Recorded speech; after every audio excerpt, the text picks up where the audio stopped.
Amigos y amigas de Nativa Canal 2 y a todos los que nos están viendo también por Facebook en Nativa Televisión, hoy estamos con la entrevista del día y hoy tenemos el privilegio de entrar a sus hogares con una entrevista muy especial, hablando con un amigo, con una persona, un líder comunal y principalmente también un líder que se ha identificado mucho con la necesidad del pueblo, con la necesidad de todos los hermanos católicos y hermanos no católicos.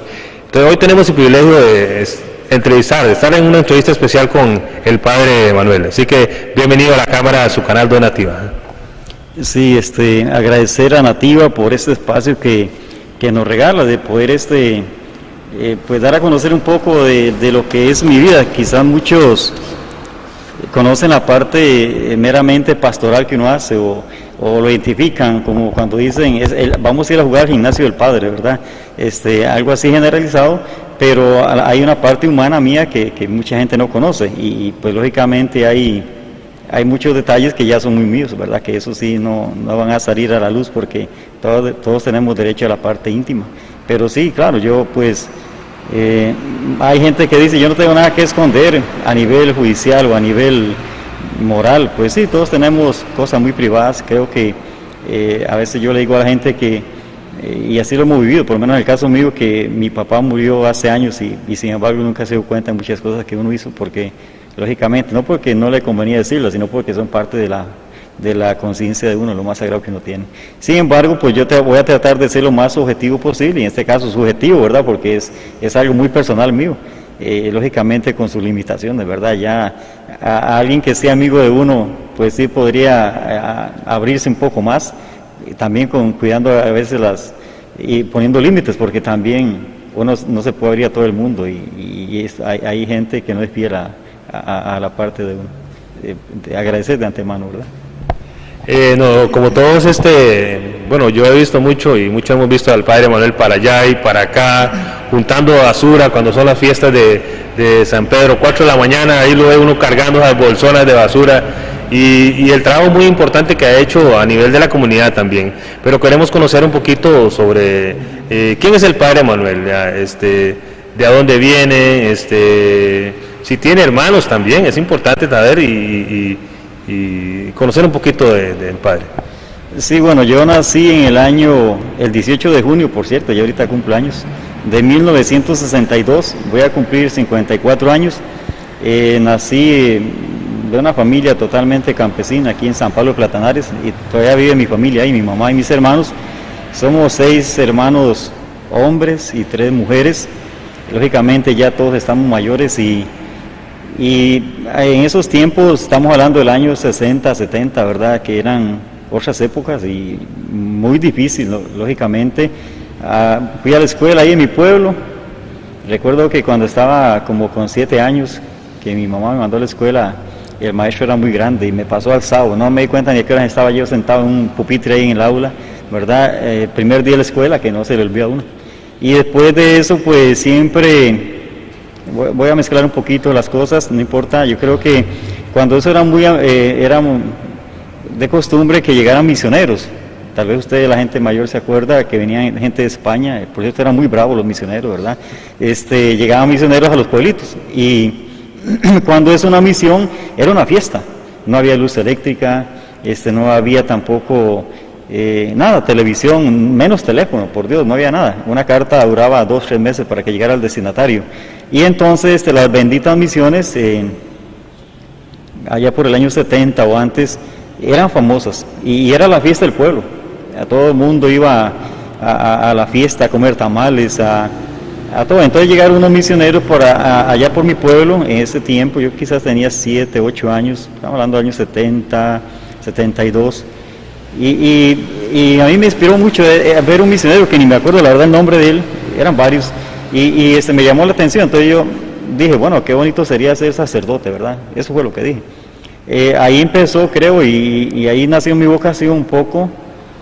Después que saqué el diploma ahí en la Escuela de San Pablo, entonces por Dios todo lo hace bien. Recuerdo que un año antes de yo graduarme o sacar el diploma, año 74 creo, abrieron en los colegios agropecuarios que creo que el de Buenos Aires fue uno de ellos también acá, ¿verdad? Año 70 y resto, no me acuerdo bien. Y yo estaba en 5º grado de la escuela y resulta que me fui hasta sin permiso porque llegó la maestra y nos dijeron, vamos a ir a Pejivalle en un carro de cajón a apoyar para que el gobierno creo que estaba Figueres en el gobierno, José Figueres, para que abran el colegio de Pejivalle. Entonces nos agarraron a todos los chiquillos, ¿verdad? Estábamos en 5º, yo estaba en 5º grado. Nos subieron a un carro sin pedir permiso a mi papá y mi mamá y nos fuimos a Pejivalle. Y llegamos allá y ya había otra escuela de todos los circunvecinos de Pejivalle y el gobierno, sinceramente no sé quién fue, ahí no recuerdo, dijo sí, el próximo año abrimos el colegio, un agropecuario y a la vez también abrieron el colegio de Platanares, de San Rafael de Platanares. El de aquí Buenos Aires tendría tal vez 2 o 3 años, no me acuerdo bien. La cosa es que el siguiente año que yo salí de la escuela, recuerdo que estábamos en un cafetal ahí porque solamente ahí lo que hay es café y siempre Dios pone a alguien en el camino. Entonces la maestra en una de tantas le dijo a mi papá, ¿usted qué va a hacer con este niño? Y yo tenía 12 años, ¿no? No, pues dije mi papá, es un peón más aquí en la finca, ¿verdad? Porque siempre la mentalidad de la gente antes era cuando nacía un niño, nacía un peón, ¿verdad? Eso era la mentalidad de la gente campesina. Entonces le dice la maestra, vea señor, es un pecado que usted va a hacer, porque ese niño es inteligente, mándelo al colegio. Hijo de puña, y bueno, ¿y con qué plata, verdad? Porque mi papá debía mucha tierra, estaba sembrando café, y resulta que como en febrero, me dice mi papá, un poquito antes más bien, te voy a mandar al colegio, pero vaya a estudiar, ¿verdad? Y vamos a hacer un esfuerzo un poquito grande para costear los costos, porque no hay buses como ahora, ¿verdad? Buses amarillos que nos jalaran, ni almuerzo tampoco. Era viajar empezamos viajando en el bus normal y pagando $1 colón por pasaje y punto. Recuerdo que mi mamá se levantaba a las 3 de la mañana, hacía un almuerzo, arroz, frijoles y un huevo, ahí lo envolvía una hoja de banano, lo que llamamos el almuerzo campesino hoy día, ¿verdad? Que por eso a mí no me gusta eso, porque era a las 3 de la mañana y a las 11 de la mañana era el almuerzo. Cuando llegaba la hora del almuerzo, eso estaba totalmente frío y entonces yo casi no almorzaba. Después de eso seguro fue que casi poco como, ¿no? Pero era la pobreza y viajando en un carro de cajón con un manteado ahí y en invierno a veces se queda el carro pegado en Pejivalle, y teníamos que irnos a pie hasta la casa. Llegamos a las 9 de la noche bien barrilados y bien mojados. Casi que así fue durante los 6 años, pues, porque en el agropecuario eran 6 años, entonces prácticamente fueron 6 años muy difíciles. A veces me salvaba y hay que agradecérselo a Raúl Arauz, que pasaba en una moto que tenía, iba aquí a Buenos Aires, era profesor y me hacía ride, ¿verdad? Entonces me llevaba y me traía. Entonces, pues, ese me salvaba a veces. Pero de lo contrario, había que llevar agua, ¿verdad? Es muy difícil, no había luz eléctrica, lógicamente, la carretera de piedra, carreteras muy malas, y todavía llegaba uno a la casa a las 6 de la tarde y había que ir a traer los terneros o a buscar leña, ¿verdad? Y a las 7 de la noche mi papá decía, apaguen la candela porque la cama se puede quemar. Y entonces yo me pregunto, ¿de qué hora voy a estudiar, no? Y yo no sé cómo estudiar, la verdad, porque era un tiempo tan difícil. Ya en el año 80 que yo me gradué, llegó la electricidad, la pusieron y pavimentaron los caminos, pero ya yo había salido. Así, esa era la historia muy difícil. Recuerdo que las vacaciones de 15 días, a mediado periodo de clases, mi papá estaba esperándonos ya con un palín para ir a sembrar, hacer hueco para sembrar café, ¿verdad? Esas eran las vacaciones. Y en enero estaba diciendo a mi papá que salíamos porque ya había doblado el maíz y había que ir a porrear maíz, ¿verdad? Y a arrancar frijoles. Entonces no era que íbamos a esperar vacaciones para ir a la excursión a la playa, ¿verdad? No, mi hermano menor junto conmigo íbamos a porrear maíz y frijoles y eso sí, a las 4 de la tarde ya era prohibido, había que ir a mejenguear. Entonces éramos muy mejengueros, ¿verdad? Y aunque en la escuela a pie pelado y ya en el colegio sí con zapatos, ¿verdad? Y parecen historias muy poco medias sacadas de un sueño, pero es la verdad. Esa fue mi niñez y también parte de eso fue mi juventud. Ya una vez que me gradué, llegaron unos muchachos ahí del seminario y me dijeron, ¿por qué no vas al seminario? Estamos hablando como de febrero. De ahí, no sé, puede ser, ya yo me había graduado, año 80, y en esos días llegó un señor y me dice, Pérez León estaba en segunda división, me dice, mira, yo veo que usted algo juega, ¿por qué no vas a hacer una práctica ahí con el Pérez León? ¿En qué mes? Ahora en marzo. Tenía la otra opción de ir a San José a estudiar. Me puse a pensar, bueno, si yo voy a practicar con el Pérez León y después no sirvo para nada, ¿qué pasa? ¿Verdad? Me quedo sin estudio y sin nada. Entonces le dije al Señor, no, yo le agradezco mucho la oferta de llevarme a Pérez León a jugar en segundas, mejor me voy para el seminario. Y entonces,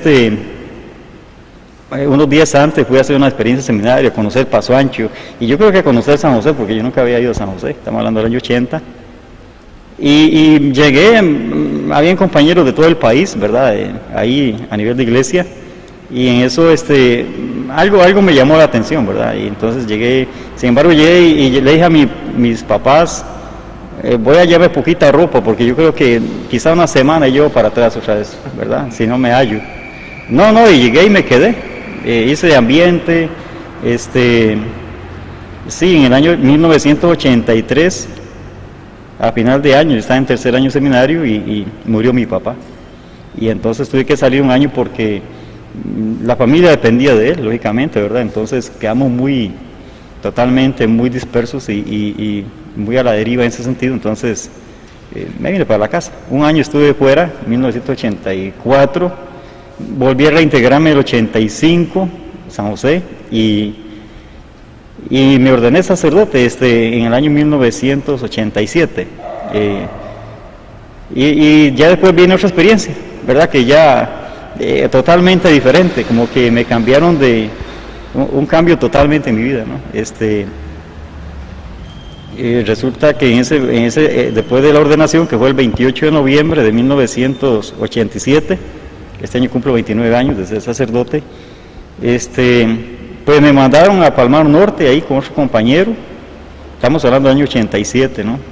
Y después me nombraron en Cortés, rapidito, un mes, ya estaba encargado de la parroquia de Ciudad Cortés, y sí, ahí estuve 8 años, muy difícil, a nivel religioso, a nivel también, a nivel económico. La compañía bananera venía saliendo de Palmar, creo que fue el año 86, cuando estaba Luis Alberto Monge en el gobierno, hubieron muchos pleitos con sindicatos y cuando yo llegué en el 87, había una pobreza, la gente no sabía qué hacer, mucha pobreza, demasiado en Ciudad Cortés y en Palmar Norte, Palmar Sur. Fue un golpe muy grande para la zona sur, que yo pienso que todavía hoy no se ha recuperado de esa situación tan difícil que vivió, y que al final y al cabo pues tampoco el gobierno creo que le interesa mucho eso, ¿verdad? Y ni el gobierno nacional ni el gobierno, tampoco los gobiernos locales, ha sido muy difícil. Y empezamos ahí, yo cero experiencia, ¿verdad? Joven, 25 años tenía, muy joven, a dar ahí, como dice la gente, a palos de ciego. Y una gente indiferente, lógicamente estaba golpeada por la parte económica y social, muy difícil a nivel religioso. Entonces, bueno, yo dije, yo estoy joven, yo puedo hacer también mi ambiente. Entonces me metí a dar clases en el colegio, di clases como 5 años de filosofía y psicología, sin ser psicólogo ni filósofo, claro, ya muchos cursos, ¿verdad? Pero tengo muchos alumnos que recibieron clases de día y de noche allá en Ciudad Cortés, y a la vez también aproveché para empezar a jugar bola con la selección de Bosa, ¿verdad? Ahí lo que no hice en el año 80, pues Dios me dio el chance de volverlo a reír en el año 88. La gente me vacilaba porque la misa era a las 8, salía a las 9, y es cierto, yo tenía mis tacos y el uniforme ya en el carro, ¿verdad?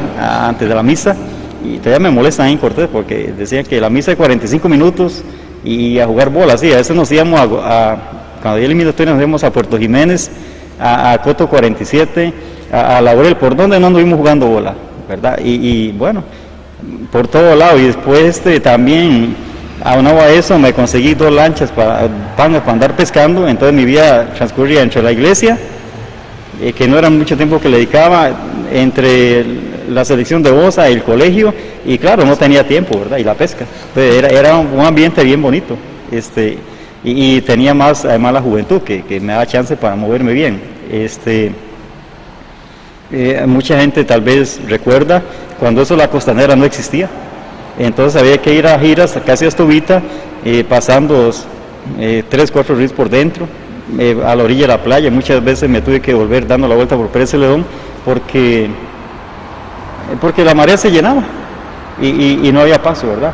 Y entonces era otro mundo, y la gente que vivía ahí en esa zona de Ballena y Ubita estaban ya muy cansadas de estar ahí porque todo el cultivo lo sacaban a caballo. Esas playas eran totalmente solitarias, ahí no se veía nadie. Padre, en todos estos 29 años de estar de sacerdote, de ser ordenado, el año que perdió su papá fue muy difícil, pero ¿qué rescata usted o qué dice? Esto otro también fue difícil para mí. Sí, prácticamente yo nunca había vivido en mi casa, siempre había estado en el colegio de 13 a 18 años. Era un adolescente, iba al colegio, venía, entonces no me percataba de los problemas que habían quizá dentro de la familia, y usted tiene razón, ese año que yo estuve en la casa en 1984 fue el año más difícil para mí. ¿Por qué? Porque ya era joven, tenía hermanos mayores que mí y tenía hermanos menores, el menor tenía 12 años. Mi mamá quedar viuda, ¿verdad? Y empezó a hacerle frente a unas deudas que había también, y nada más que mi mamá es de un coraje muy fuerte, y ella tomó la rienda de la familia, pero mis hermanos empezaron ya a dispersarse. Uno se fue para Estados Unidos, que todavía está allá, en 1990 o 91, por ahí así. Mis hermanas salieron a estudiar a Pérez Celedón, al Liceo UNESCO. Otros se casaron y la familia se dispersó. Entonces, de ahí era una situación difícil mantener la unidad en la casa. Algunos sí se mantuvieron, mis hermanos. En el caso mío, pues estuve un año ahí y fue muy difícil, pero una experiencia muy buena, porque yo nunca, como le digo, nunca había vivido esa situación de estar ahí día y noche en la casa. Sí, durante el tiempo que estuvo en Cortés, tuvo muchas experiencias lindas. Me imagino que ahí tuvo experiencias también que no fueron muy lindas también, porque llegar a un pueblo donde había muchos problemas, tanto económicos, problemas de trabajo, problemas sociales, porque cuando no hay empleo también la sociedad, el ambiente es totalmente negativo. ¿Qué es lo que más usted se recuerda de lo estamos hablando de lo más negativo, ¿verdad? Ahorita vamos a hablar de lo positivo en esa época que estuvo en Cortés? Bueno, yo pienso que en la vida no hay nada negativo, ¿verdad? Porque uno siempre, las cosas que dice que son malas, siempre saca cosas muy buenas, y por ahí alguien decía que en los momentos más difíciles es cuando el ser humano le saca sentido a la vida, le encuentra sentido a la vida. Para mí lo más difícil era viajar a pie, viajar en carro hasta Rancho Quemado de Jiménez, porque esa parte de Puerto Jiménez nos la asignaron al padre de Palmar y a mí, y entonces a mí me tocaba atender la parte de Draque, los planes, Draque, Progreso, Rancho Quemado. Entonces yo me iba y dejaba el carro en Rancho Quemado de Jiménez, cuando eso no había ninguna trocha ni carretera, había que internarse en la montaña por el Parque Nacional Corcovado, caminar 4 horas para llegar a Progreso, ahí celebraba una Eucaristía.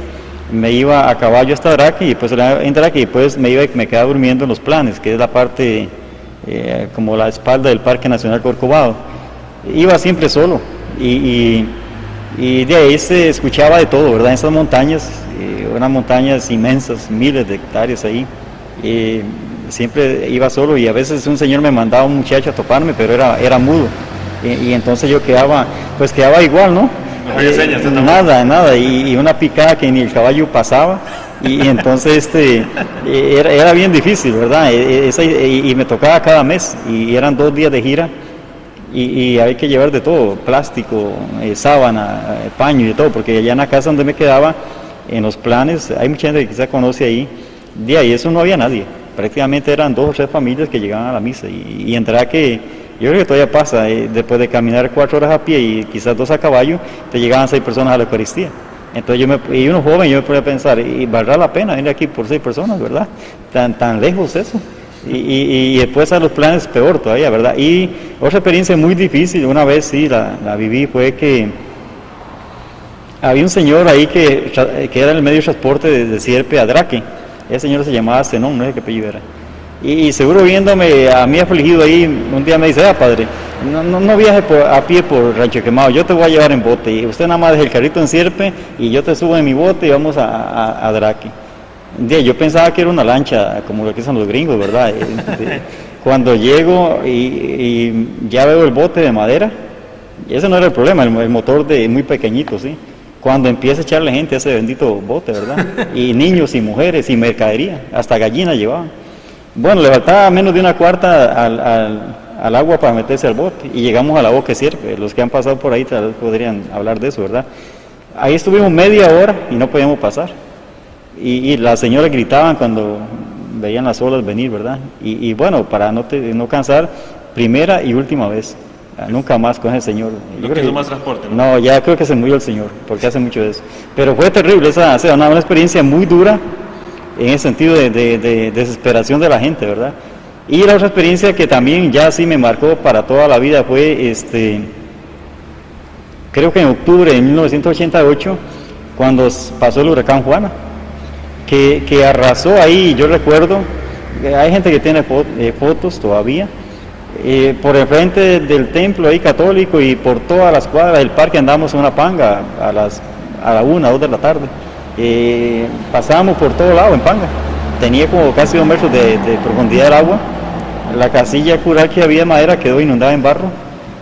Bueno, yo pude ver esa vez en la madrugada también, bajaban montones de cabezas de ganado ahí buscando la boca del río Terra, y gallinas y perros y cerdos quedaban prensados en el barro. Bueno, son los que hemos vivido esa experiencia tan dura de un huracán, podríamos contar, la verdad, y sin embargo no la cuenta, pero lo que es revivir esa situación tan dolorosa, ¿verdad? Porque ver el agua que está llegando a 2 metros de la casa y que todo flota, la ropa flota, los libros flotan, los zapatos ahí están flotando, ¿verdad?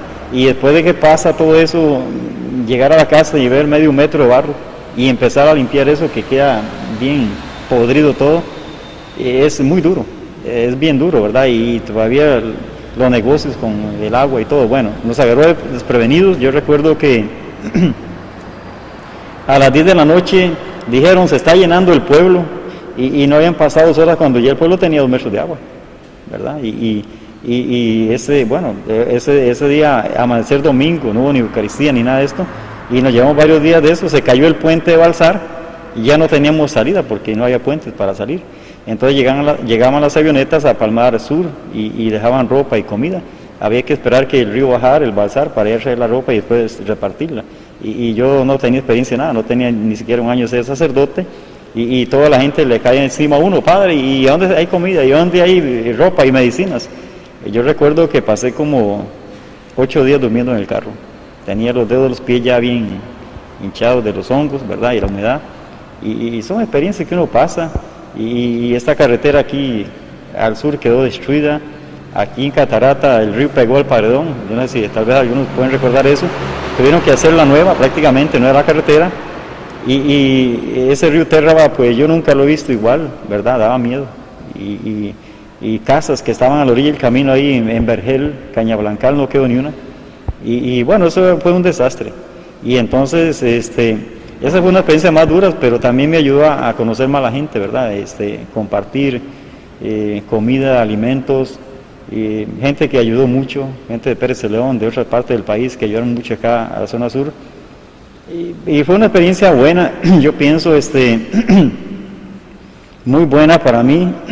También hubo muchas luchas ahí en Cortés.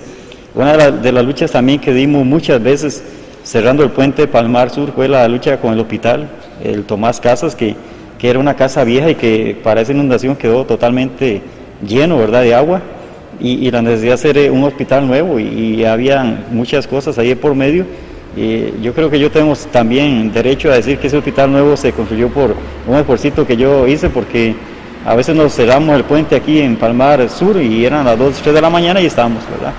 Entonces es muy difícil esto de las huelgas, pero pareciera que aquí en Costa Rica es la única manera de solucionar los problemas. Usted habla y habla y habla y hasta que no se vaya y se pare y cierre un camino, el gobierno no te escucha. Y al final y al cabo, pues gracias a Dios hicieron el hospital ahí donde está ahora, ¿verdad? Eso es de mis experiencias. Hay más experiencias, lógicamente, pero una de las más que me han marcado fue esa. Esas misiones que hacía, o esos viajes que hacía Drake, y ese huracán Juana que no se me quita de mi mente hasta que me muera, seguro, ¿verdad? Estamos con una entrevista muy especial, la entrevista del día con el padre Manuel, conociendo un poquito más, porque tanto ha pasado el padre Manuel, cosas buenas como cosas malas, en toda su trayectoria, en los 29 años como sacerdote y su juventud y su niñez. ¿Qué pasó después de Cortés, padre? Bueno, la salida de Cortés fue siempre y provocó demasiado luto, ¿verdad? Porque ya eran 8 años de estar ahí.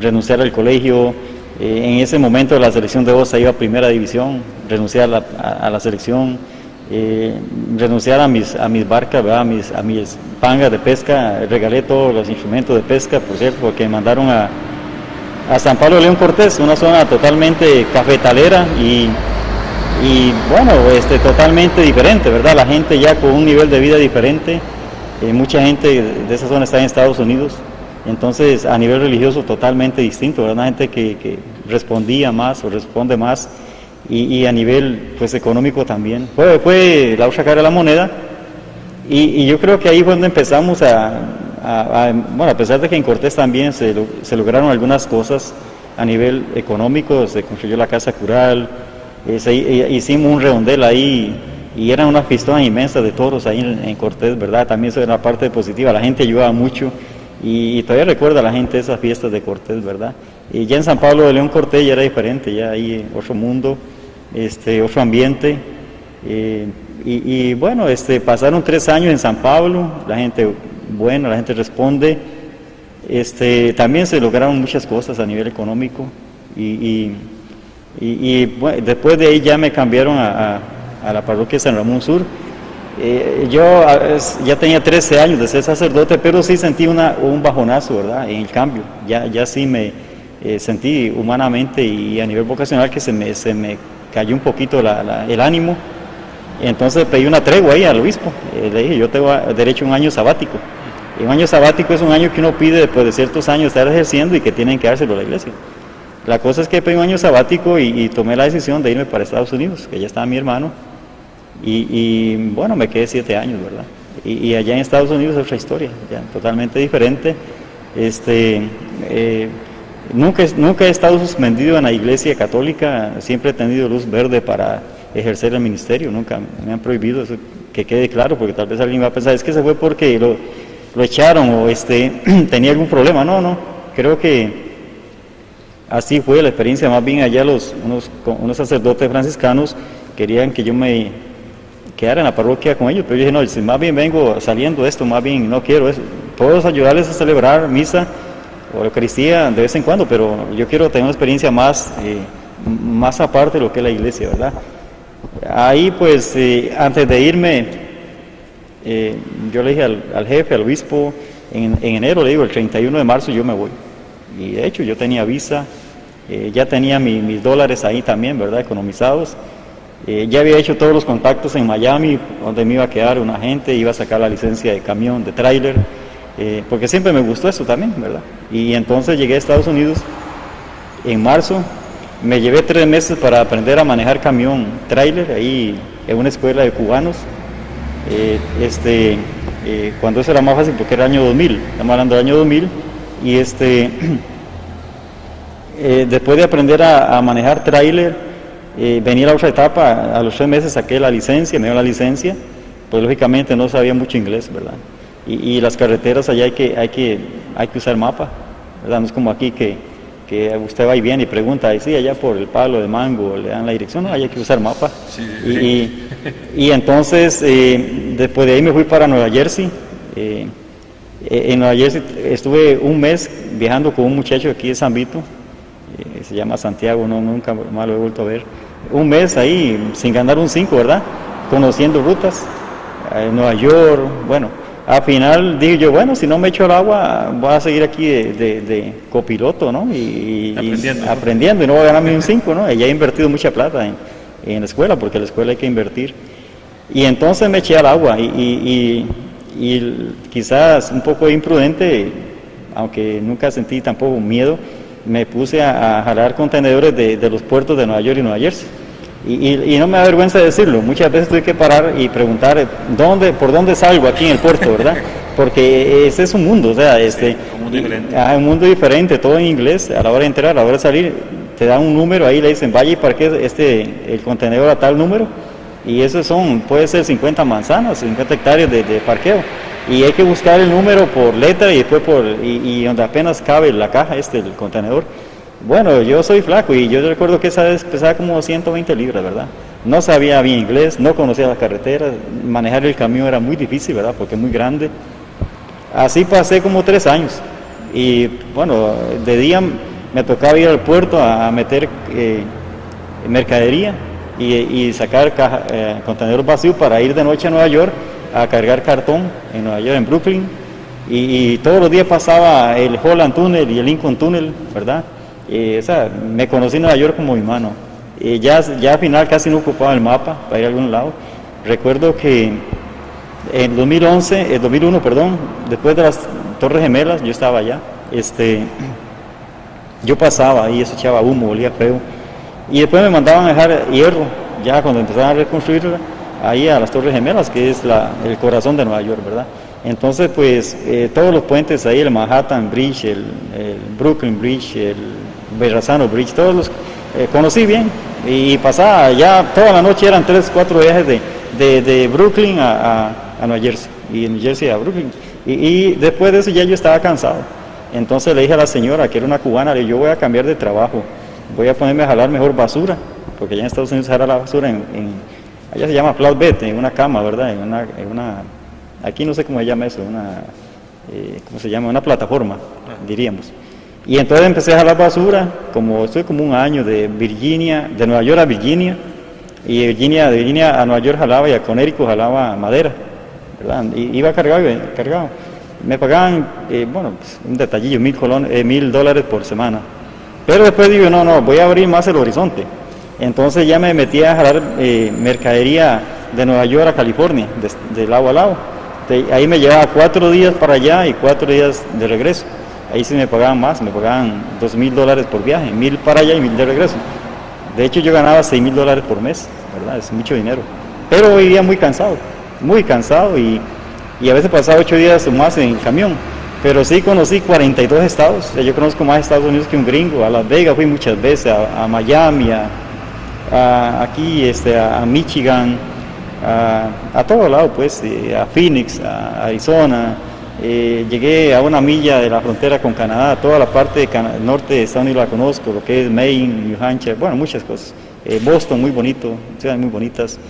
Y ya después empecé a tener problemas con la migra, porque yo estaba mojado, lógicamente, ¿verdad? Ya los problemas se iban agravando, y entonces me dijo, no, ya hay mucho problema aquí con la migración, además que yo estaba muy cansado, ya son 7 años de manejar el camión.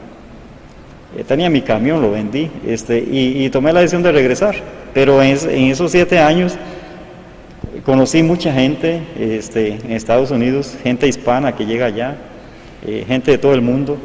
Mis jefes eran de Pakistán, ellos hablaban árabe e inglés, y yo hablaba español e inglés, árabe, ¿no? Era un pleito eso para entenderse, muy difícil, ¿verdad? Muy difícil.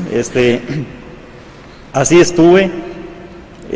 Conocí muchas bellezas de Estados Unidos, ¿verdad? Y eso me abrió mucho la mente. Ahora me preguntaba a Carlos que la visión de uno, yo creo que es fruto de esta experiencia que yo he vivido en Estados Unidos. De hecho, yo le recomiendo a la gente, hay que salir de aquí, porque aquí el mundo es muy reducido y siempre tenemos como un círculo, ¿verdad? Cuando usted va a otro país, como en el caso de Estados Unidos, usted ve cosas que aquí nunca las va a ver, nunca. Por ejemplo, algo tan sencillo, una vez iba para un lugar en New Jersey paró el tránsito y hay un puente, ¿verdad? Pero el puente está agilado hacia el río, va pasando un barco. Y yo, ¿por dónde pasamos? Bueno, inmediatamente que pasó el barco, dio la vuelta del puente, ¿verdad? Giró en redondo y se estabilizó de nuevo. Y cosas inmensas, por ejemplo, de Maryland a creo que es a Delaware, hay un puente que mide 40 kilómetros, como aquí a Pérez de León. Va sobre mar y mar, y me da risa porque en el centro, como son 2 vías al norte y 2 vías al sur, en el centro hay un restaurante, ¿verdad? De las 2 vías. Y cuando vas manejando te das cuenta de que ya no ves nada y se metió un túnel. Son 2 túneles inmensos. Y después salís y ya ves agua por todo lado. Es de la bahía de Maryland a Virginia. Son 40 kilómetros. Y eso por decir algo, pero si pasas el puente de San Francisco, ¿verdad? Una belleza también. Bueno, bellezas que uno aquí no. Y a veces por eso yo digo, y pienso, ¿cómo es posible que no puedan hacer un puente de hacerle más ancho ese puente con unas alcantarillas? Y si en Estados Unidos se hacen puentes con empinados y por debajo del agua, y aquí no se puede hacer un puente de más de 2 vías, ¿no? Es increíble esto, ¿no? Y yo creo que la pobreza no tiene la culpa a la gente, está en la cabeza, no en la bolsa, ¿verdad? Y por eso yo pienso que, bueno, lo que se ha hecho aquí con la ayuda de la gente, y lógicamente de Dios y de la gente, es eso, un poco más de visión, pensar y estar convencido uno de que todo se puede, nada más que eso significa paciencia, sacrificio, desvelos, pero todo se puede, y también esa mentalidad abierta y tener siempre positivismo de que todo se puede hacer, lógicamente, ¿verdad? 7 años en Estados Unidos, se vino para Costa Rica. ¿Qué pasó ya en Costa Rica cuando vino a Estados Unidos? Sí, pues acá reintegrarme de nuevo a la iglesia. Estuve un tiempo en Pejivalle y luego me mandaron a Boruca.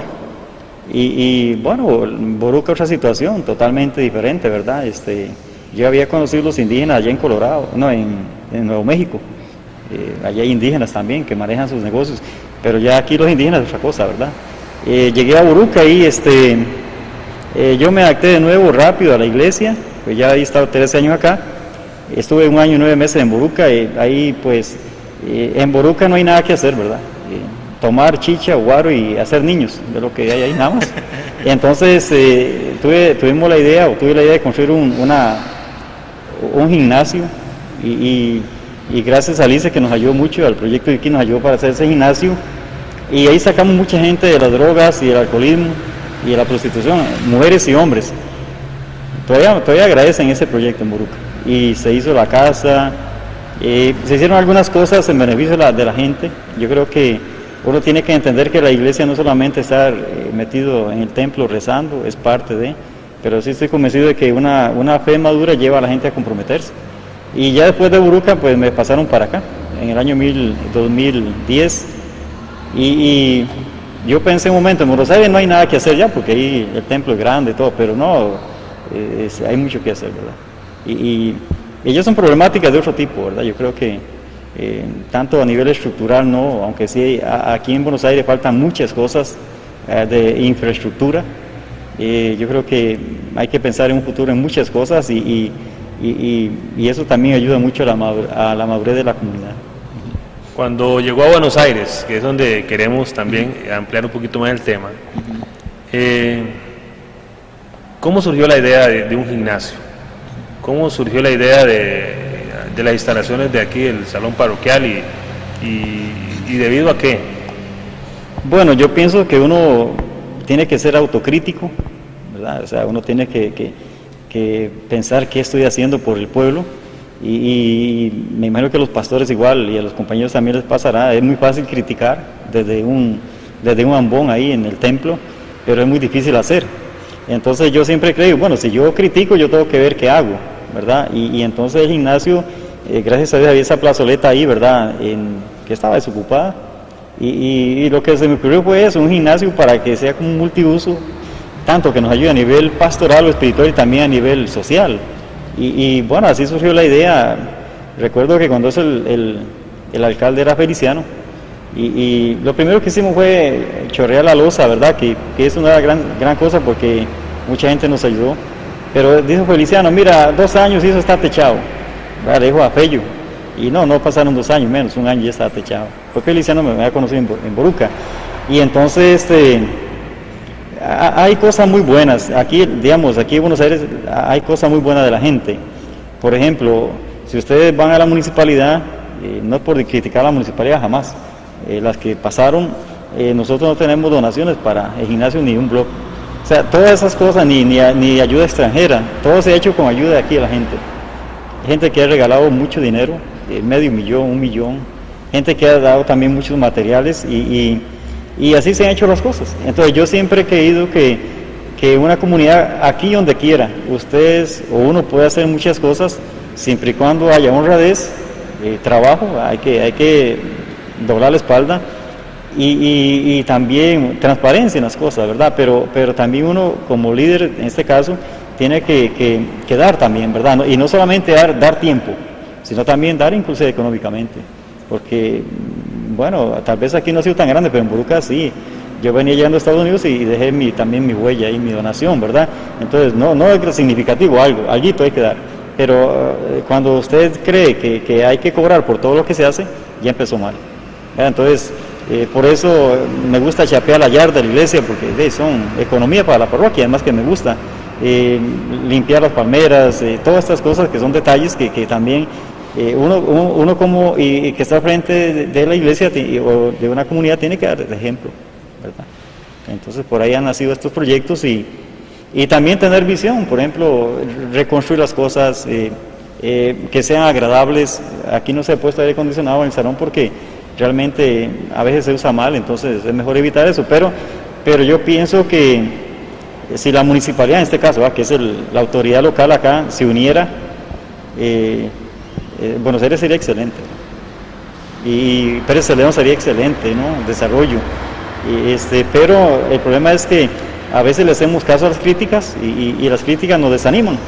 Como yo también he tenido gente que me ha criticado mucho y yo sé que me va a criticar más, pero las críticas es cierto que lo hacen desvelarse a uno, lo que pasa es que también tiene que ir madurando en ese sentido.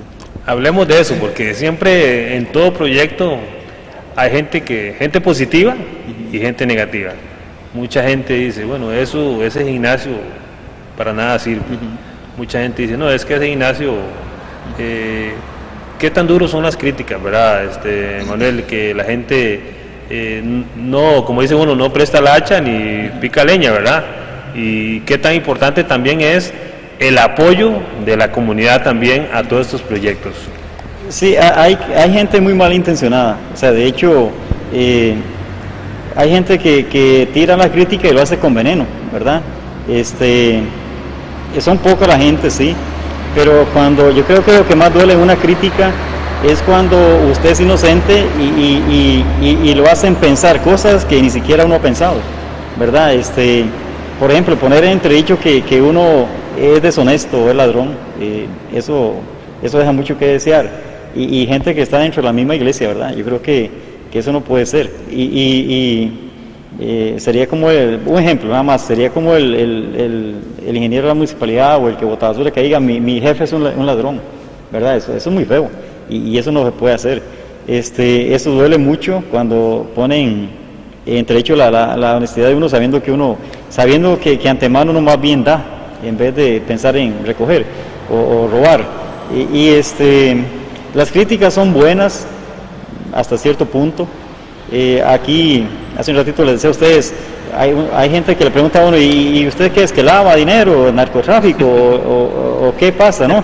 Y a mí me da risa porque yo sé que uno es inocente en estas cosas, ¿verdad? ¿Y por qué me voy a enojar? Eso no. ¿Cómo hace usted bueno, lo que le he hecho, vayan a la ferretería y verán las deudas que hay, ¿verdad? Y hay gente y tienen derecho a opinar. Yo creo que cada uno tenemos derecho a opinar.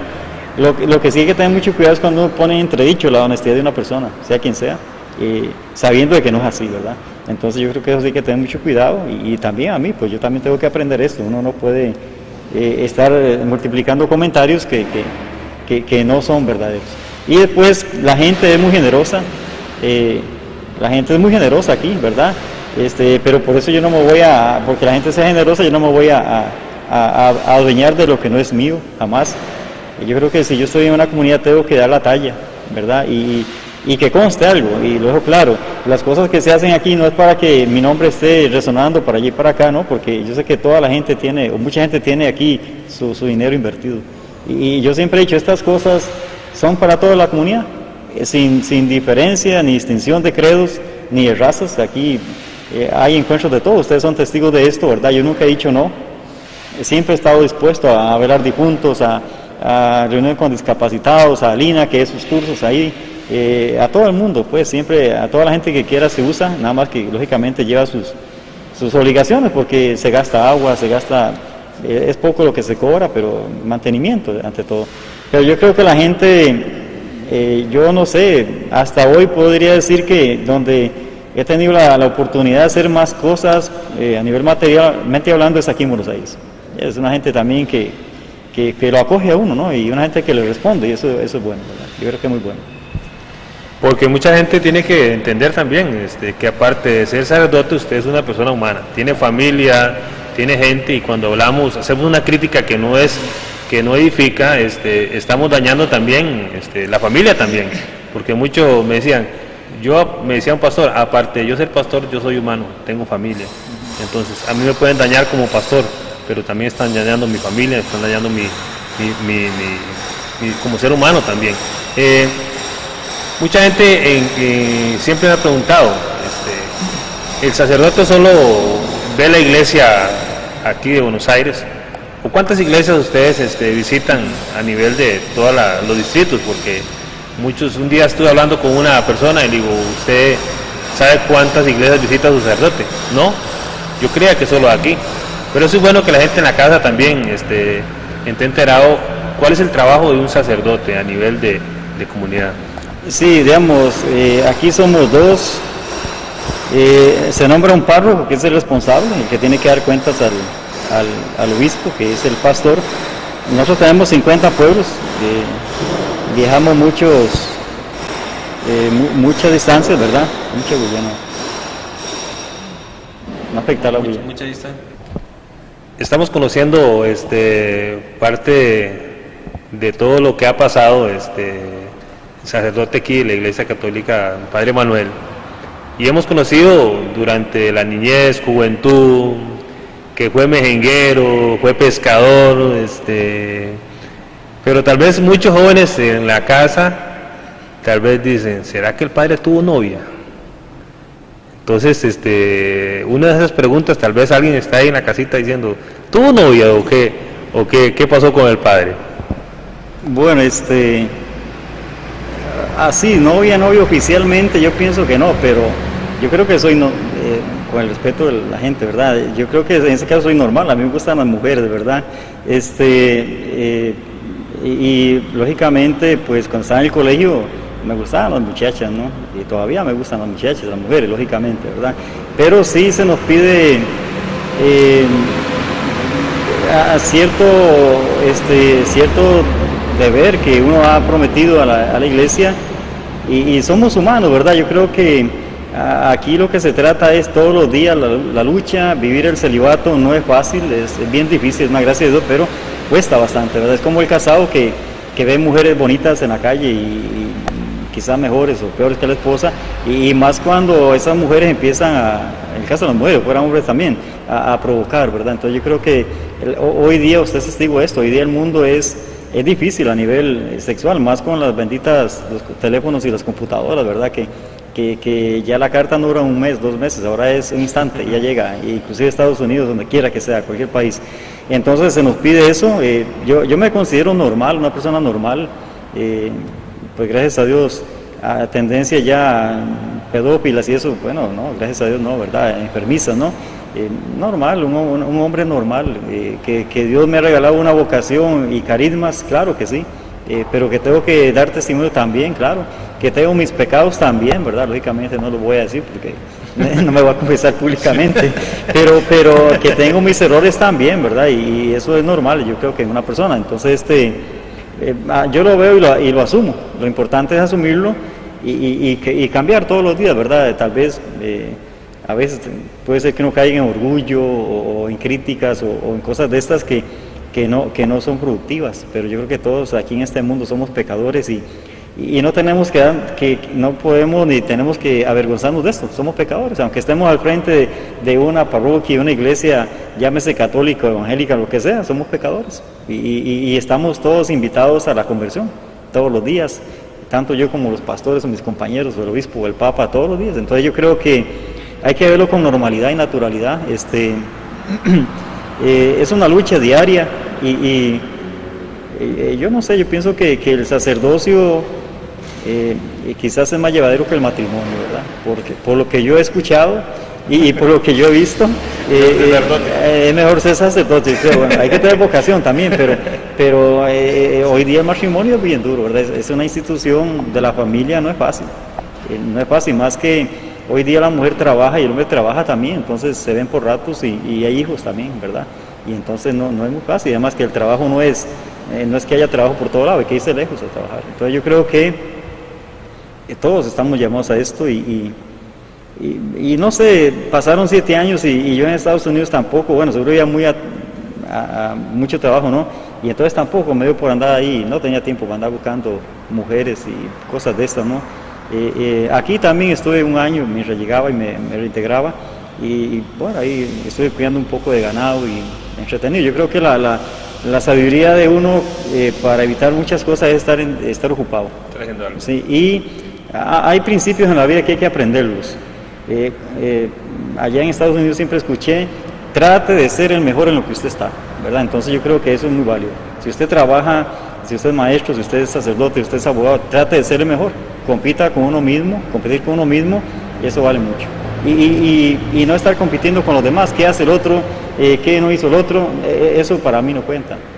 Yo admiro a mis compañeros, cada uno tiene sus carismas, yo no me siento rival de nadie, lo más bonito es darle el lugar a cada uno, ¿verdad? El director de la escuela, el alcalde es el alcalde, el médico es el médico, cada uno tiene su profesión, su carisma y de ahí se proyecta, ¿verdad? Y no entrar en rivalidades ni peleas con nadie. Yo creo que hay que madurar en esto y solo así se puede progresar en una comunidad, cuando cada uno respete el lugar del otro y ese respeto significa también colaboración. Yo creo que eso hay que aprenderlo y para mí el éxito de la vida es eso, respeto mutuo y en cuanto yo pueda ayudarte, yo te ayudo, yo te sirvo y tu carisma y el carisma del otro y el otro ponerlo a servicio, ¿verdad? Y sin ningún tipo de egoísmo ni nada de esto, ¿verdad? Yo creo que eso es lo más bonito que tiene la vida, que uno pueda poner, y por lo menos a nivel de iglesia, ¿verdad? Por cierto, valga la aclaración aquí, a veces muchos me dicen, padre, ¿por qué usted no se a alcalde, no? Pero yo sé que la política es otro campo ya, y entre política y religión hay una gran distancia, ¿verdad?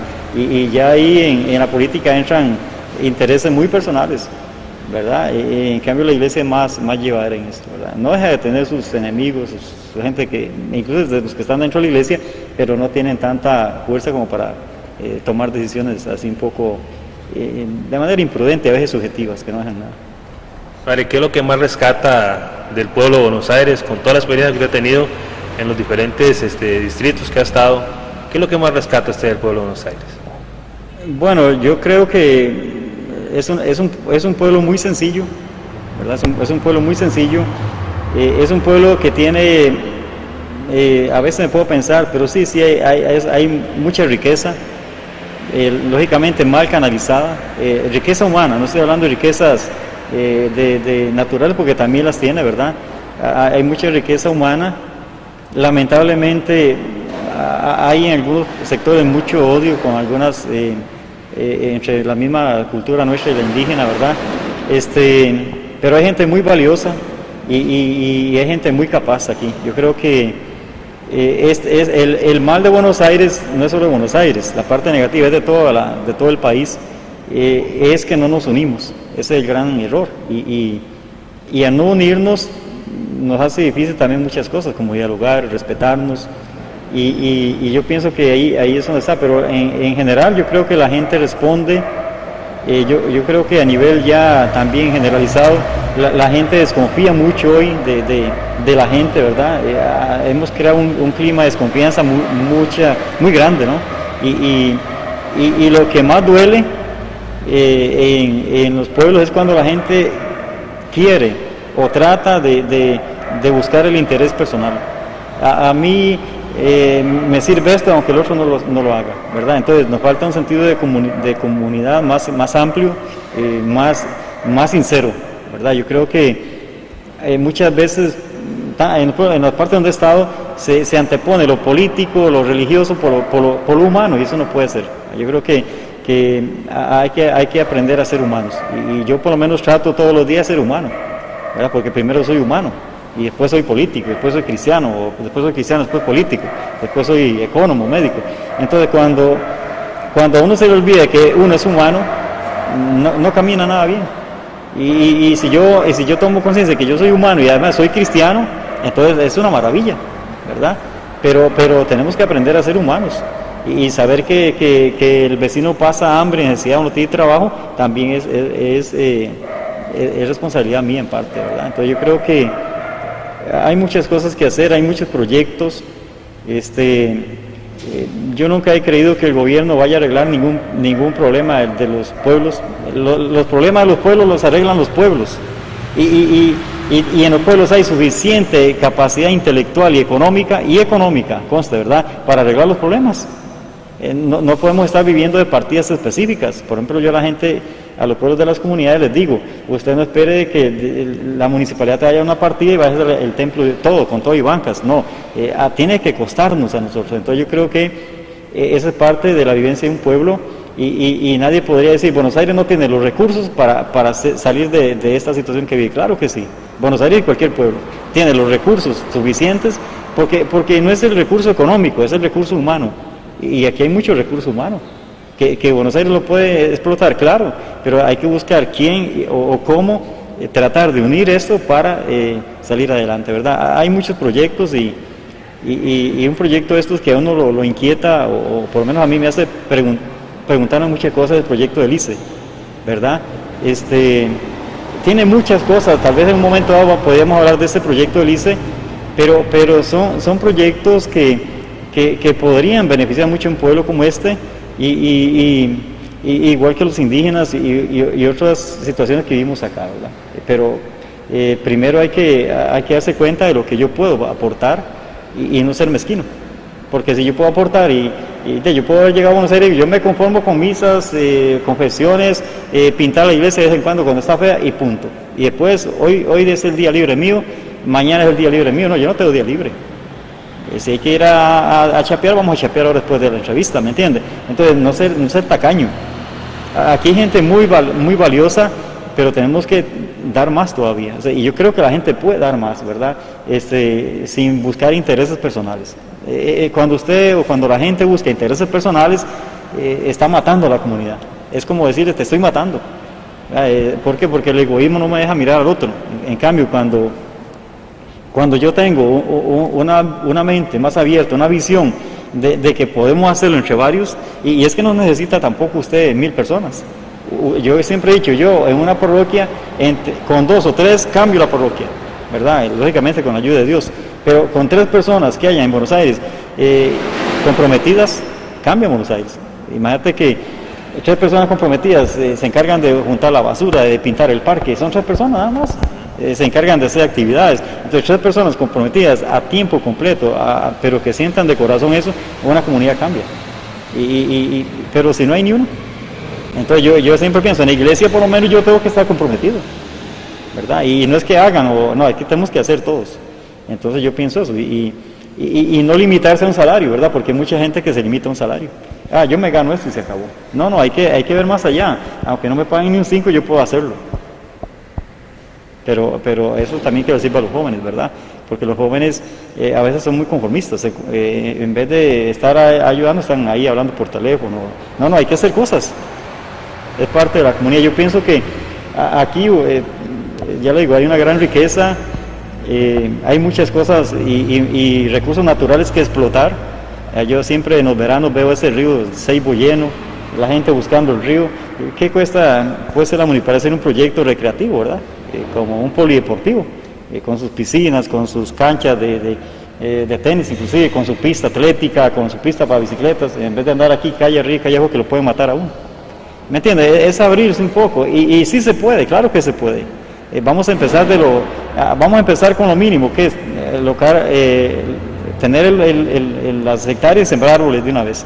Y se puede, un proyecto a largo plazo. Entonces hay muchos proyectos, se puede. Pero cuando la mente está bloqueada y cuando también hay mucho egoísmo, no se puede. ¿Qué tan importante es para el crecimiento del Cantón de Buenos Aires la unidad de las iglesias? Yo pienso que es valioso. Ahora cuando se hizo la campaña contra el dengue, creo que fue, que una iglesia dijo, nosotros damos desayuno, y entonces a mí me da vergüenza también, entonces yo voy al almuerzo, ¿verdad? Entonces esos son signos muy pequeños, pero son signos muy grandes también. ¿Por qué? Porque todos seguimos a Jesucristo, todos, y si nos amáramos entre todos, ¿cómo sería esta comunidad? Sería una belleza, ¿verdad? No hay que ver lo que nos separa, hay que ver lo que nos une. Entonces, yo pienso que es muy importante. De hecho, yo hablaba con Juan, ¿verdad? Eduardo, más bien, con Eduardo Rojas, el director de la escuela, y un momento hablé con el pastor de la iglesia donde usted va, el que había antes, creo, porque Judesur no ayuda a las iglesias, y yo le decía al pastor, ¿por qué no redactamos un recurso de amparo y se lo metemos a Judesur, que tiene que ayudar también a financiar las iglesias, a la católica y iglesias que no son católicas también? Hay que unirse, yo creo que hay que unirse. Y estas luchas con la fecundación in vitro, con el aborto, eso nos une a todos. Yo no he escuchado a un hermano que no sea católico diciendo, no, yo estoy a favor del aborto, ¿no? ¿Verdad? Entonces hay muchos temas que nos unen, y también por el pueblo también hay que unirse, ¿verdad? Un último llamado, como estamos hablando de la unidad de la iglesia, un último llamado a todos los líderes de las diferentes iglesias, a la unidad, Manuel, porque es importante, usted como líder,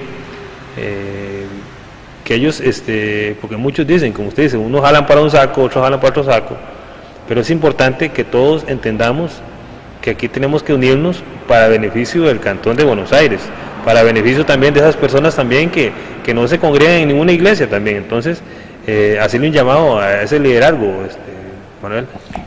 Por mi experiencia, yo creo que las cosas positivas contagian positivamente, ¿verdad? Y yo pienso que hay mucha problemática acá, que entre todos podríamos ayudar a hacer muchas, digamos, las drogas, la prostitución, por ejemplo, acá en el parque todos los días, en la noche, en la madrugada, son gente que está ahí, jóvenes, tomando y seguro inhalando cocaína, ¿verdad? Entonces es una problemática que vivimos y que es bastante seria, pero yo pienso que entre todos podríamos unirnos, ¿verdad? Lo que más cuesta en estas cosas es buscar la metodología. Yo creo que nos podemos unir, pero hay que buscar metodologías que atraigan, y yo creo que lo que le mencionaba anteriormente, un lugar recreativo, eso une, o sea, y eso saca a muchos niños jóvenes de las drogas y a la prostitución, porque lamentablemente aquí en Buenos Aires no tenemos centros de diversión. Yo una vez decía en broma en la iglesia que yo siendo alcalde, pues seguro lo primero que votaría es el parque. Yo sé que esto le va a chocar a muchos, ¿verdad? A veces el padre está loco, seguro. ¿Por qué? Porque el parque se convirtió ya en una alcahuetería. Y en ese parque yo creo que es más productivo tener una cancha de fútbol bien hecha, como la que tiene Pindeco allá afuera, que no ese parque, que es guarida de borrachos y drogadictos, ¿verdad? Entonces, es que esto es tradicional, no, es que las cosas que no funcionan hay que cambiarlas. Aquí el salón parroquial tenía una pared en medio, era más caliente, más limitante, entonces si no funciona la botamos y no pasó nada, más bien ganamos. Entonces yo creo que habría que sentarse a ver algunos proyectos, pero a veces somos muy tradicionalistas, aunque eso nos esté llevando y nos esté hundiendo, ¿verdad? Y esa mentalidad hay que cambiarla. Si alguna cosa no funciona, la quitamos. Pero no podemos apegarnos a que yo soy católico y usted es evangélico y nos miramos de reojo y nos odiamos. No, tampoco, ¿verdad? Yo creo que el mundo cambia y hay que cambiar esa mentalidad. Entonces, aquí se puede hacer mucho, pero hay que cambiar mentalidades. Que hay gente que no le gusta, es la minoría. Pero sí hay que buscar, y ojalá yo llamo a los pastores también, a que todos busquemos medios para sacar a la juventud de las drogas y especialmente a la gente de los colegios también, ¿verdad? A sacar a la gente de las drogas y de la prostitución, que es lo que nos está hundiendo. Adolescentes embarazadas y ¿qué se puede esperar en un futuro de estos niños que no tienen papá, ¿verdad? La situación es difícil, pero en todo lado, pero vivimos aquí en Buenos Aires, entonces hay que darle una respuesta aquí a la situación de Buenos Aires. Yo creo que los pastores y mis compañeros también son muy capaces, y también los maestros, profesores y toda esta gente que trabaja con la educación y área de salud también, para sacar adelante a Buenos Aires, ¿verdad? Ya que usted mencionó el tema de la cancha, el parque, cuando en la época de mi adolescencia, cuando en el centro de Buenos Aires había una cancha, o lo que es actualmente el parque, yo me recuerdo que antes las mismas iglesias hacían actividades dentro de la cancha. Venían grupos de misioneros de otros lugares y se hacían campeonatos hasta de misioneros. Yo me recuerdo muy bien porque en ese tiempo nos ponían una banderita amarilla con blanco, un pañuelo. Muchos me dicen, ¿usted fue misionero? Sí, claro, yo fui misionero. Yo me recuerdo, sí, claro, el padre, el hermano Freddy, también vendíamos el eco católico, que andamos repartiendo el eco católico. Y en esos tiempos Buenos Aires era otra cosa. Buenos Aires tenía su cancha en el puro centro ahí. Todas las tardes muchas familias se hacían mejengas. Bueno, ustedes recuerdan mejengas 50 contra 50, 100 contra 100, y más bien venían todas las familias a compartir. Hoy el Parque Buenos Aires es lo contrario y como dice usted, todas las iglesias tienen que unirse y montar un proyecto que le haga ver también a los líderes de Buenos Aires que ocupamos rescatar esa juventud, esa adolescencia que en horas de la tarde ya no se puede estar en el Parque Buenos Aires por muchos problemas de drogas y de todo. Y quisiera conocer un poco más, ya para ir terminando la entrevista, cómo está organizada la Iglesia Católica, qué grupos hay internos en la Iglesia Católica, porque muchos jóvenes me dicen, bueno, ¿en qué grupo me meto yo en la Iglesia Católica? ¿Hay grupos de jóvenes, hay grupos de matrimonios? ¿Cómo está constituida la Iglesia Católica? Sí, tenemos una pastora juvenil. Lamentablemente pues fuimos jóvenes, ¿verdad? Y los jóvenes somos inestables, fuimos inestables y son inestables por estudio y por trabajo. Hay una pastora familiar también que atiende a las parejas en cursos o catequesis, a los que son bautizos. Hay un grupo de jornadas también que se reúne aquí los miércoles. Hay un grupo de renovación que se reúne los martes, los hermanos del Camino del Catecumenal. Y ahí están ellos tratando de buscar personas, ¿verdad? Pero hay un fenómeno hoy día, ¿verdad? Que la gente no quiere. O sea, sinceramente mucha gente no quiere llegar a los grupos ya. Y no sé en otras iglesias qué irá pasando, pero yo veo que la asistencia cada día va creciendo, ¿verdad? O sea, menos asistencia más bien a los grupos. Y yo les decía hace poco a la gente aquí de la iglesia que revisemos un poco la metodología. Tal vez hemos caído en un círculo vicioso ya, de repetir siempre lo mismo, de estar en la misma, no tenemos pedagogía, no tenemos metodologías nuevas, y yo creo que eso afecta mucho a lo que es la iglesia, al interno, y por eso estamos innovando un poquito con unos talleres que llaman talleres alfa, que se trae comida, se ve un video ahí, y eso genera también pues enseñanzas muy bonitas. Entonces es ver, es compartir, es hablar, es comer, ¿me entiende? Son talleres. Hoy día hay mucha tecnología, pero tenemos que ponernos más serios en estas cosas, ¿verdad? ¿Por qué? Porque ya eso de estar predicando lógicamente es necesario, y estar cantando es necesario, pero eso a mucha gente ya la tiene cansada, ¿verdad? Y como que ya no le llena eso, ¿verdad? Queremos otra cosa, ahora todo es tecnología. Entonces queremos mejor ver un video. Padre, pónganos un video ahí, en vez de estar hablando de que ese señor no hable tanto, y pónganos un video para mirar el video, y después entre todos compartimos, y cada uno trae su refresco y su pan casero y su galleta, ¿me entiendes? Entonces yo creo que hay que innovar, y por ahí vamos, creo. Sí, porque así como el mundo tiene sus estrategias para jalar a la juventud, sí, la iglesia tiene que ser astuta también, ¿verdad? Y tener sus estrategias para jalar a la juventud. Es una gran preocupación en el pueblo de Buenos Aires. Hay miles y miles de personas en el pueblo de Buenos Aires, y uno ve las iglesias y muy poca la gente se está congregando en las iglesias por muchas excusas. Falta compromiso, tal vez falta sujeción también a la autoridad, tal vez porque piensan que en las iglesias se les va a permitir todo, ¿verdad? Exactamente. Sí, ese es un problema. Hoy la gente no quiere, mucha gente, lógico, no quiere obedecer, ni someterse, ni comprometerse, pero siempre hay gente muy valiosa, ¿verdad? Yo creo que, y usted desde su práctica religiosa, la fe no es para todos, la fe es para algunos y aquellos que Dios quiera, ¿verdad? Y y lo que hay que tratar es de buscar en nuestra práctica religiosa, en nuestra fe, lo que es la esperanza y el amor al prójimo. Yo creo que es lo más importante, y también pues irse poniendo al día con la tecnología, porque si no nos vamos a quedar muy botados, y por eso mucha gente llega a los templos hoy a chatear, ¿verdad?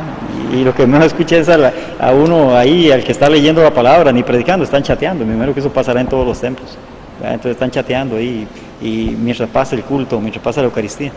Pero hay que cambiar esas metodologías. Por último, Padre Manuel, ¿cuáles son los proyectos de la Iglesia en este año 2016? ¿Cuál es la visión o qué otro proyecto ha pensado la Iglesia Católica aquí en Buenos Aires para atraer a esas personas y también en infraestructura también? A nivel un poco pastoral tenemos, bueno, a nivel universal, la Iglesia Católica tiene un año de la misericordia que termina el 20 de noviembre, domingo. Entonces hemos hecho muchas peregrinaciones. Tal vez usted nos ha visto caminar de Seibo acá. Hemos hecho peregrinaciones de niños, de jóvenes, de agente de pastoral, ha venido Buruca, ha venido Potrero Grande, y tenemos otras. Ahora el 19 de junio hay una de los muchachos que van a hacer la confirmación ahora para las fiestas patronales y de los papás y padrinos.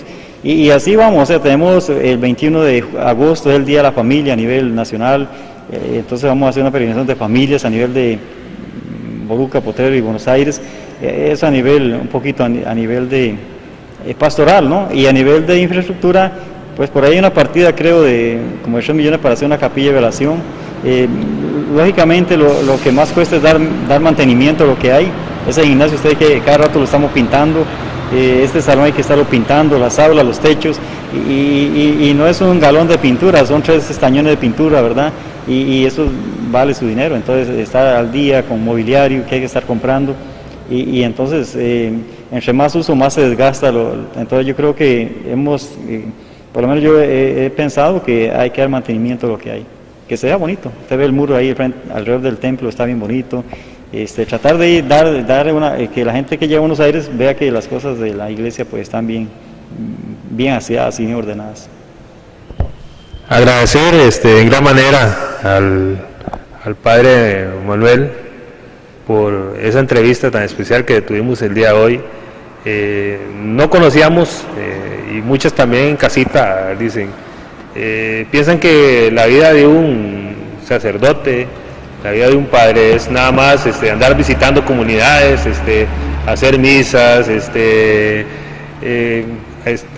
confesar y todas las cosas, pero cuando comenzamos a escuchar toda la historia, todo lo que pasó el Padre Manuel, tanto negativamente como positivamente, y que todas las cosas negativas ahora le sirven para positivamente, vemos que parte de ser sacerdote, él es un ser humano, tiene sentimientos igual que todos nosotros, en momentos también, si tienes un momento para llorar también, su momento para reír, su momento para disfrutar, entonces es un ser humano igual que todos nosotros. Y lo más importante es que nosotros, como el pueblo de Buenos Aires, cuando tenemos líderes que ayuden al pueblo, tenemos que ponerle nuestro hombro y apoyarlo, ¿verdad? Y el Padre Manuel, felicitarlo por todo el trabajo que ha hecho aquí en el Cantón de Buenos Aires. Realmente un trabajo que muchos jóvenes, antes de andar con drogas, hoy están practicando aquí fútbol sala. Muchas personas, antes de andar haciendo otras cosas, aprovechan las instalaciones de la Iglesia Católica, que está abierta a toda la comunidad. Agradecerle, Padre Manuel, por atendernos unos minutos. Sí, muchas gracias, y bueno, hay que agradecer a Dios, ¿verdad?, que es el dueño de la vida. Agradecerle a todas aquellas personas que confían en uno y que le ayudan a uno, católicos y no católicos, porque aquí hay gente que nunca viene a misa y ahora para la fiesta, Padre, ahí está la ternera para la iglesia, ¿verdad?, y usted nunca lo ve en misa, ni menos confesándose. Entonces, agradecer a toda la gente que colabora, viene y compra un tamal, o viene a jugar aquí a la cancha. Yo he visto muchos hermanos que no son de la católica y ahí están jugando, y es perfecto, para eso es. Y a toda la gente que le ayuda a uno, ¿verdad? Hay gente que reza u ora mucho por uno, y eso es lo que más lo mantiene a uno, porque como, pues lógicamente uno es humano, y yo no soy diferente a nadie, lo único que me diferencia es la misión que tengo, pero en realidad soy un ser humano, como usted lo ha dicho ya, y así me siento, un ser humano con virtudes y con defectos también, lógicamente, ¿verdad? Que hay que madurar, sí, hay que madurar más, ¿verdad? Estamos en esto y los que nos vamos haciendo ya mayores, pues le damos gracias a Dios por la experiencia que vamos adquiriendo, que nadie nos la ha regalado y que hemos tenido que enfrentarla y muchas veces desvelarnos días y a veces hasta semanas, ¿verdad? Y es eso, yo creo que Dios nos da a todos carismas. Ojalá que la gente que ve esta entrevista no piense, es que yo no sirvo para nada. No, todos servimos para algo, ¿verdad? Y sea en la casa, sea en donde se trabaja, o sea en la iglesia, o en el deporte, siempre tenemos un lugar. Dios no ha sido tacaño, a todos nos ha dado algo. Pero tenemos que aprender a descubrir qué es y para qué Dios me ha traído a este mundo, ¿verdad? No solamente para andar viendo lo que hacen otros, no, es para que yo también me proyecte.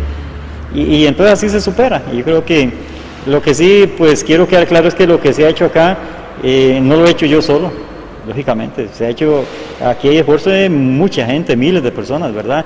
Que yo he servido para canalizar esto. Bien, en buena hora, me alegro por eso, ¿verdad? Y le doy gracias a Dios por eso. Y ojalá que ya todos saben que uno está de paso acá, ¿verdad? Yo no soy fijo aquí en Buenos Aires. En un momento dado voy a tener que irme para otra parroquia, pero lo más importante es que valoren y cuiden lo que se ha hecho, ¿verdad? Vendrá otro compañero, no sé cuándo, mejor que uno, ¿verdad? Lógico, con otros dones, y entonces esos dones hay que saber también explotarlos del compañero que llegue. Y mientras que pues podamos, yo con mucho gusto estoy a la orden y al servicio de toda la gente que lo ocupa uno, ¿verdad? Aunque sea para ir a jugar bola o lo que sea, pues. Padre, regálanos.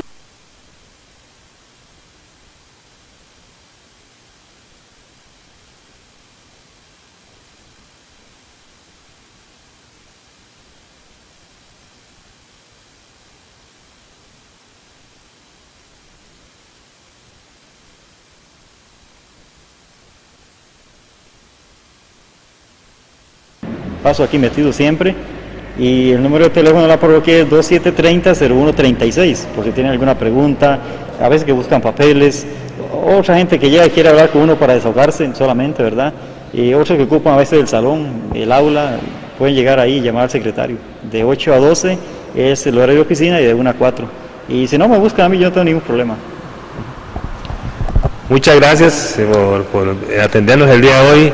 Agradecemos a Carlitos Rojas en cámara y a todos ustedes que están en su casita y todos los que nos ven fuera del país por Nativa Televisión. Es la entrevista del día hoy con el Padre Manuel aquí de la Iglesia Católica de Buenos Aires.